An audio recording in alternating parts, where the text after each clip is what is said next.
அனைவருக்கும் வணக்கம். நான் ஜோதிடர் தமிழரசன் பேசுகிறேன். இந்த சேனல் ஃபஸ்ட் டைம் பார்க்குறவங்களா இருந்தீங்கன்னா சப்ஸ்கிரைப் பண்ணிக்கோங்க. பெல் பட்டனை கிளிக் பண்ணிக்கோங்க. ஆளுங்கிற ஆப்ஷன் இருக்கும், செலக்ட் பண்ணிக்கோங்க. அப்போ தான் நாங்கள் போடுற வீடியோஸ் எல்லாமே உங்களுக்கு நோட்டிஃபிகேஷன் வரும். இன்றைக்கி நம்ம இந்த வீடியோவில் பார்க்க போகிற தலைப்பு எதை பற்றி பார்க்க போகிறோன்னா, அஸ்வினி நட்சத்திரம். அஸ்வினி நட்சத்திரக்காரங்களோட வாழ்க்கை, அஸ்வினி நட்சத்திரக்காரங்களோட வாழ்க்கை எப்படி இருக்கும், குணாதிசயம் எப்படி இருக்கும், என்னென்ன தசாபுத்தி நடக்கக்கூடிய தசாபுத்தியெல்லாம் என்ன, அவங்க லைஃப்பில் வந்து பார்த்திங்கன்னா என்னென்ன மாற்றம் எந்தெந்த காலகட்டங்களில் நடக்கும், இதெல்லாமே நம்ம இந்த வீடியோவில் நம்ம பார்க்க போகிறோம். அஸ்வினிங்கிறது வந்து பார்த்திங்கன்னா முதல் நட்சத்திரம் மேசராசியில் இருக்கும். காலபுருஷத்துவப்படி முதல் ராசி மேசராசி. மேசராசியில் வந்து பார்த்திங்கன்னா அஸ்வினி நட்சத்திரம் 1, 2, 3, 4 இந்த 4 பாதங்களும் உள்ளடக்கிய ராசி தான் மேசராசி. அஸ்வினி நட்சத்திரக்காரங்களோட கேரக்டர் எப்படி இருக்குன்னு பார்த்திங்கன்னா துடிப்பானவர்களாக இருப்பாங்க, நல்ல தைரியசாலியாக இருப்பாங்க, நல்ல ஒரு புத்திசாலின்னு சொல்லலாம். ஏன்னா ஞானக்காரகன் கேதுங்கிறது வந்து பார்த்திங்கன்னா, அதாவது அஸ்வினி நட்சத்திரத்துக்கு அதிபதியே வந்து கேது தான். கேதுங்கிறது ஞானக்காரகன் சொல்லுவாங்க. பிறவிலேயே வந்து பார்த்திங்கன்னா நல்ல ஒரு சிந்திக்கக்கூடிய திறன், நல்ல ஒரு அறிவாற்றல், ஞானம் இவங்கக்கிட்ட அதிகமாகவே இருக்கும். நல்ல புத்திசாலியாக இருப்பாங்க, தெளிவான ஆட்களாக இருப்பாங்க, ஆன்மீக சிந்தனை கொண்டவங்களாக இருப்பாங்க, இறைபக்தி கொண்டவங்களாக இருப்பாங்க. அடிக்கடி வந்து பார்த்திங்கன்னா கோயிலுக்கு போகிறதெல்லாம் பார்த்திங்கன்னா இந்த நட்சத்திரக்காருக்கு உண்டான இயல்பான குணம்னே சொல்லலாம். இது ஒரு நல்ல ஒரு நட்சத்திரங்க. ஆனால் என்னதான் இருந்தாலும் வந்து பார்த்திங்கன்னா ஆன்மீக குணம், ஆன்மீக சிந்தனை, அந்த இறைபக்தி இதெல்லாமே இவங்ககிட்ட இருந்தால் கூட ஒரு வாழ்க்கையில் ஒரு கிரிப்பு வந்து இவங்ககிட்ட இருக்காது, ஒரு பிடிமானம் இருக்காது, ஒரு விரக்தி மனப்பான்மை உள்ளவங்கன்னு சொல்லலாம் மேசராசிக்காரங்க, அதாவது அஸ்வினி நட்சத்திரக்காரங்க. இப்போ வந்து பிறக்கும் போதே வந்து பார்த்திங்கன்னா அஸ்வினி நட்சத்திரக்காரங்களுக்கு கேது தசை தான் பிறக்கும். அந்த நட்சத்திரத்தில் ஜனனமானாவே உங்களுக்கு ஸ்டார்டிங்கில் வந்து பார்த்திங்கன்னா கேது தசை நடக்கும். ஆரம்ப பகுதியில் பிறந்தவங்க 1ஆம் பாதத்துலலாம் பிறந்தவங்களுக்கெல்லாம் முழுமையாக கேது தசை கண்டினியூ ஆகும். கேது தசை வந்து 7 வருஷம். இப்போ நடு பாதத்துலலாம் பிறந்தாங்கன்னா கிட்டத்தட்ட ஒரு 3ஆம் பாதம் 4ஆம் பாதத்தில் பிறந்தாங்கன்னா வருஷம் கம்மியாக தான், ரொம்ப கம்மியாக தான் இருக்கும். ரெண்டாவதாக வந்து பார்த்திங்கன்னா பிறக்கும் போது வந்து பார்த்திங்கன்னா கேது தசை முடிஞ்சு, ரெண்டாவதாக வந்து பார்த்திங்கன்னா சுக்கிர தசை. இது முக்கியமான தசை, அஸ்வினி நட்சத்திரக்காரங்களுக்கு ஒரு முக்கியமான தசைன்னு சொல்லலாம். ஏன்னா சுக்கிரன் வந்து இளம் வயதில் வந்து பார்த்திங்கன்னா இந்த சின்ன வயசுலேயே வந்து பார்த்திங்கன்னா ஒரு சில பேர்லாம் பாருங்கள் லவ் அஃபேர் வரும். கிட்டத்தட்ட வந்து பார்த்திங்கன்னா 18, 19 வயசுலேயே வந்துடும். ஏன்னா அவங்களுக்கு சுக்கிர தசை ரன்னிங்கில் இருக்கும். ஒரு சில பேர்த்துக்கு வந்து பார்த்திங்கன்னா 25 வயசு வரைக்குமே அவங்களுக்கு சுக்கிர தசை கண்டினியூ ஆகும். 25 வயசுக்குள்ளே பாருங்கள் நிறைய பேர் வந்து கல்யாணம் பண்ணவங்களாம் பாருங்கள் சுக்கிர தசையில் தான் கல்யாணம் பண்ணியிருப்பாங்க. சுக்கிரன் நல்ல ஒரு அமைப்பில் இருந்துச்சுன்னா இளம் வயதில் நல்ல ஒரு வாழ்க்கை, நல்ல ஒரு சொகுசான வாழ்க்கை, இந்த மாதிரி விஷயங்கள் கொடுக்கும். சுக்கிரன் 4ஆம் இடமெல்லாம் சம்மந்தப்பட்டுச்சுன்னா சின்ன வயசுலேயே பாருங்கள் இவங்க மூலமாக அவங்க அப்பா அம்மா, அவங்க தாய் தந்தையரை வந்து வீடு கட்ட ஆரம்பிச்சிருவாங்க. நல்ல ஒரு சொகுசான வாழ்க்கை இதெல்லாமே கண்டிப்பாக அமையும். சுக்கிரன் பாவகிரகத்தோட சம்மந்தப்பட்டு ராகோடையோ சனியோடையோ இதெல்லாம் கேதுவோடெல்லாம் சம்மந்தப்பட்டுட்டாங்கன்னா பெரிய அளவுக்கு சுக்கிரன் வந்து யோகத்தை செய்யாது. அந்த சொகுசு வாழ்க்கையை முழுமையாக அனுபவிக்க முடியாமல் போயிடும். அப்போ சுக்கிரன் வந்து நல்ல அமைப்பில் இருந்தால் மட்டுமே தான் இளம் வயதில் நல்ல ஒரு சொகுசான வாழ்க்கை, லக்ஸுரியான வாழ்க்கை நிச்சயமாக அவங்களுக்கு கண்டிப்பாக அமையும்னு சொல்லலாம். ஒரு சில பேருக்கெல்லாம் பாருங்கள் 22, 23 வயசு, ஒரு சில பேர் 25 வயசுக்கு மேலெல்லாம் சூரிய தசை வரும். மேசராசிக்காரங்க வந்து பார்த்திங்கன்னா ஒரு சில பேர் கவர்மெண்ட் ஜாபில் இருக்காங்க, 25 வயசுக்கு மேலெல்லாம் கிடச்சிருது. அப்போ வந்து அவங்களுக்கு 3ஆம் வரக்கூடிய சூரிய தசை வந்து ஒரு யோகத்தை செஞ்சிடும். சுக்கிர தசை முடிஞ்சு சூரிய தசை வந்து பார்த்திங்கன்னா ஒரு யோகத்தை செய்யுதுன்னே சொல்லலாம். நல்ல ஒரு அதிகார பதவி, நல்ல ஒரு நண்பர்களை கிடைப்பாங்க அந்த டைமில், நல்ல ஒரு வேலையில் பொசிஷனில், நல்ல ஒரு வேலையில் நல்ல பிஸ்னஸ் பண்ணிகிட்டு இருக்கவங்களாம் பாருங்கள் சின்ன வயசுலேயே வந்து பார்த்திங்கன்னா அந்த 25 வயசுக்கு மேலேயே அவங்களுக்கு அந்த இது அமைஞ்சிரும், நல்ல நேரம் அமைஞ்சிரும், நல்ல நேரம் ஸ்டார்ட் ஆகிடும்னே சொல்லலாம். இது ஒரு நல்ல ஒரு நட்சத்திரங்க. அஸ்வினி நட்சத்திரங்கிறது ஒரு அருமையான ஒரு நட்சத்திரம். இப்போ 4ஆவதாக வரக்கூடிய வந்து பார்த்திங்கன்னா சந்திர தசை வரும். அஸ்வினி நட்சத்திரக்காரங்களுக்கு சந்திர தசை வரும். கிட்டத்தட்ட வந்து பார்த்திங்கன்னா 30 வயசுக்கு மேலே வரும். 30 வயசுக்கு மேலே சந்திர தசை. அந்த சந்திர தசை வந்து ஒரு முக்கியமான தசைங்க.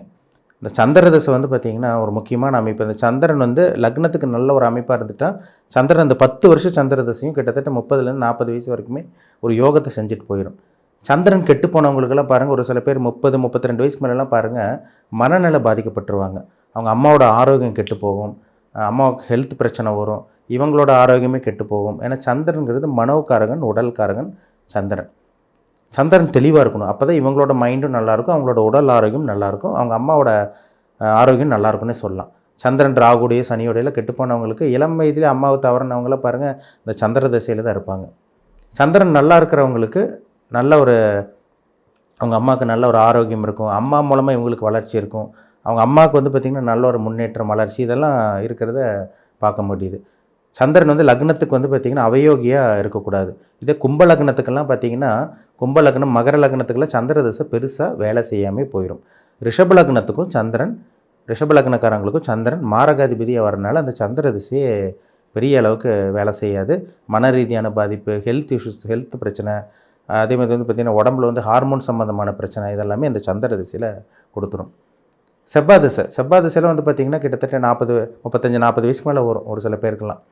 இந்த ஏன்னா அது நட்சத்திர பாதத்தை பொறுத்து, நீங்கள் என்ன பாதத்தில் பிறந்திருக்கீங்களோ அதுக்கு தகுந்த மாதிரி பலன்கள் மாறுபடும். செவ்வாய் திசை வந்து பார்த்திங்கன்னா 35-40 வயசுக்கு மேலே வரக்கூடிய செவ்வாய் திசை 7 வருஷம் நடக்குங்க. அந்த செவ்வாய் திசையில் வந்து பார்த்திங்கன்னா ஒரு சில பேர் நல்லா இருக்காங்க. ஏன்னா செவ்வாய்ங்கிறது வந்து பார்த்திங்கன்னா நெருப்பு கிரகம், வைராகியத்துக்கு உண்டான கிரகம், ஒரு நல்ல ஒரு கட் அண்ட் ரைட்டான ஒரு பிளானட்னு சொல்லலாம். அதாவது செவ்வாய் திசை நடக்கிறவங்களாம் பாருங்கள் கட் அண்ட் ரைட்டாக இருப்பாங்க. அந்த டைமில் தேவையில்லாமல் கோவம் வர்றது, பிடிவாத குணம் இதெல்லாமே அந்த செவ்வாய் திசையில் கொடுக்கும். ஒரு சில பேர்த்துக்கு ஆக்சிடெண்ட் ஆகுறது, அந்த அறுவை சிகிச்சை இதெல்லாமே அந்த செவ்வாய் திசையில் கொடுக்குது. செவ்வாய் திசையில் செட்டில் ஆனவங்க நிறைய பேர் 35-40 வயசுக்கு மேலே தான் ஒரு சில பேருக்கு வீடு வாங்கணும் அமையும். அந்த டைமில் நல்ல வண்டி, வீடு வாங்கணும், சொகுசான வாழ்க்கை, லக்ஸுரியான வாழ்க்கை இதெல்லாம் வாழ்கிறாங்க. செவ்வாய் திசை முடிஞ்ச ஒரு சில பேருக்குலாம் பாருங்கள் 40 வயசு 45 வயசுக்கு மேலெலாம் ராகு திசை நடக்குது. ராகு திசை நடந்து ஒரு சில பேர் ஆரம்ப பகுதியிலே 30-32 வயசுக்கு மேலே செட்டில் ஆகுறாங்க. ஒரு சில பேரெல்லாம் பார்த்திங்கன்னா 40-45 வயசுக்கு மேலே தாங்க செட்டில் ஆகுறாங்க. அந்த ராகு திசையில் தான் ஒரு சில பேர்த்துக்கு இந்த யோகமே ஜாக்பாட்டை அடிக்குதுன்னு சொல்லலாம். ராகு நல்ல சுப தொடர்போட லக்னத்துக்கு 3, 6, 10, 11ஆம் இடத்துல சுபகிரகத்தோடு சம்மந்தப்பட்டு, அது மேஷம், ரிஷபம், கடகம், கன்னி, மகரம் இந்த வீட்டில் ராகு அமைஞ்சிருந்தாருன்னா கண்டிப்பாக அந்த ராகு வந்து ஒரு யோக ராகுவாக தான், யோகத்தை செய்யக்கூடிய ராகுவா, அதிர்ஷ்டம் தரக்கூடிய ராகுவாக தான் நிச்சயமாக அவங்களுக்கு அமையும். அந்த 40-45 வயசுக்கு மேலே வரக்கூடிய ராகு திசை நல்லா இல்லைன்னா ஒன்றுமே பண்ண முடியாது. கிட்டத்தட்ட 18 வருஷம் அவங்க வாழ்க்கை போராட்டமாகவே போயிடும். ஒரு நரக வாழ்க்கை இருட்டுக்குள்ளே மாட்டிக்கிற மாதிரியே இருக்கும். அப்போ இந்த ராகு திசை வந்து மேஷராசிக்காரங்க அஸ்வினி நட்சத்திரத்துக்கு கிட்டத்தட்ட நடுத்தர வயதுக்கு மேலே வரக்கூடிய அந்த நடு வயசுக்கு மேலே வரக்கூடிய அந்த ராகு திசை ரொம்ப முக்கியமான திசை. ஒரு சில பேர் அப்ராடு போகிறாங்க பார்த்தீங்களா, 35-40 அதாவது கிட்டத்தட்ட ஒரு சில பேர் 30 வயசுக்கு மேலே அப்ராடு போயிடுறாங்க. ஒரு சில பேருக்கெல்லாம் பார்த்திங்கன்னா 40 வயசுக்கு மேலே தான் ஃபாரினில் போய் செட்டில் ஆகக்கூடிய அந்த யோகம் வருது. இல்லை பிறந்தூர் விட்டு வெளிநாடு போகிற மாதிரி வரும். அப்போ அந்த ராகுங்கிறது ரொம்ப முக்கியமான ஒரு அமைப்பாக இருக்கும். சரிங்களா, ராகு சனியோட சேரக்கூடாது, செவ்வாயோட சேரக்கூடாது. அதேமாதிரி வந்து பார்த்திங்கன்னா ராகு வந்து சுக்கிரனோட சேர்ந்தால் நல்லது. ராகு குருவோட சேர்ந்தால் அந்த ராகு திசை பெரிய அளவுக்கு யோக திசையும், வளர்பிறை சந்திரனோட தொடர்பெல்லாம் இருந்தால் கூட ராகு திசை நல்ல ஒரு திசைன்னே சொல்லிடலாம். சரிங்களா, இப்படி தான் அவங்க வாழ்க்கை போகும். இப்படி தான் அவங்க லைஃப் போகும். அதில் மாற்றமே கிடையாது. அந்த கிரகம் எந்த அமைப்பில் இருக்காங்க, நான் சொன்ன தசாபுத்தி தான் இந்த லைனில் தான் அவங்க வாழ்க்கை போகும். என்ன தசாபுத்தி நடக்குது, லைஃப் எப்படி அவங்க வாழ்க்கையில் என்னென்ன மாற்றங்கள் நடக்கும், ஜாதகத்தில் நடக்கக்கூடிய தசாபுத்தி வந்து அவங்களுக்கு ஃபேவரபுளாக அன்ஃபேவரபுளான்னு நம்ம இதை வச்சு தான் நம்ம சொல்ல முடியும். இதேமாரி ஒன்றும் பண்ண முடியாதுங்க. இதுதான் ஃபிக்ஸ்டு உங்களுக்கு. நம்ம பொது பலன் என்ன தான் பொது பலன், நம்ம சனி பயிற்சி, குரு பயிற்சி, ராகு கேது பயிற்சி, மற்றபடி மாத பலன் இதெல்லாம் பார்த்தா கூட இதை மீறி அது வேலை செய்யாது. அதை தெளிவாக புரிஞ்சுக்கணும். சரிங்களா, ஜாதகங்கிறது ரொம்ப முக்கியம். 80-85% பேசும். தனிப்பட்ட ஜாதகம் ரொம்ப முக்கியம். கோச்சார பலன்கிறது 15-20% தான் பேசும். அப்போ இந்த கிரகத்து வந்து உங்களுக்கு உங்கள் ஜாதகத்தில் எப்படி இருக்குது, என்ன அமைப்பில் இருக்காங்க, இது உங்களுக்கு சாதகமாக இருக்காங்களா, பாதகமாக இருக்காங்களா, உங்களுக்கு நல்லது செய்ய போதா, கெட்டது செய்ய போதா, உங்கள் வாழ்க்கை எப்படி இருக்கும், இதை பார்த்து தெளிவாக தெரிஞ்சுக்கோங்க. சரிங்களா, ஜாதகத்தை மீறி கோச்சார பலனோ அந்த மாத பலன்களோ அந்த வருட பலன்களோ எல்லாம் பெரிய அளவுக்கு மாற்றத்தை கொடுக்காதுங்கிறது தான் ஒரு நிதர்சனமான ஒரு உண்மை. சரிங்களா, தனிப்பட்ட ஜாதகத்தில் தசாபுத்தி உங்களுக்கு பாசிட்டிவாக இருக்கா, நெகட்டிவாக இருக்கா, உங்களுக்கு சாதகமாக பாதகமாக தெளிவாக பார்த்து தெரிஞ்சுக்குங்க. அது தெரிஞ்சிட்டிங்கன்னா அடுத்த கட்டத்துக்கு நீங்கள் அடுத்த கட்டத்துக்கு போகிறக்கு உங்களுக்கு ஒரு சப்போர்ட்டாக இருக்கும். என்ன பண்ணலாம், என்ன பண்ணக்கூடாதுன்னு உங்களுக்கே ஒரு மைண்ட் ஃபோக்கஸ் கிடச்சிரும். ஒரு தெளிவான ஒரு ஐடியா கண்டிப்பாக உங்களுக்கு கிடைக்கும். சரிங்களா, மீண்டும் அடுத்த பதிவில் சந்திக்கும் வரை உங்களிடமிருந்து விடைபெறுவது உங்கள் ஜோதிடர் தமிழரசன். இந்த சேனல் பிடிச்சிருந்தால் உங்கள் நண்பருக்கு உறவினருக்கு ஷேர் பண்ணுங்கள், லைக் பண்ணுங்கள், சப்ஸ்கிரைப் பண்ணுங்கள், பெல் பட்டனை கிளிக் பண்ணிக்கோங்க, ஆளுங்கிற ஆப்ஷன் இருக்கும் அதையும் செலக்ட் பண்ணிக்கோங்க. அப்போ தான் நாங்கள் போடுற வீடியோஸ் எல்லாமே உங்களுக்கு நோட்டிஃபிகேஷன் வரும். நன்றி, வணக்கம்.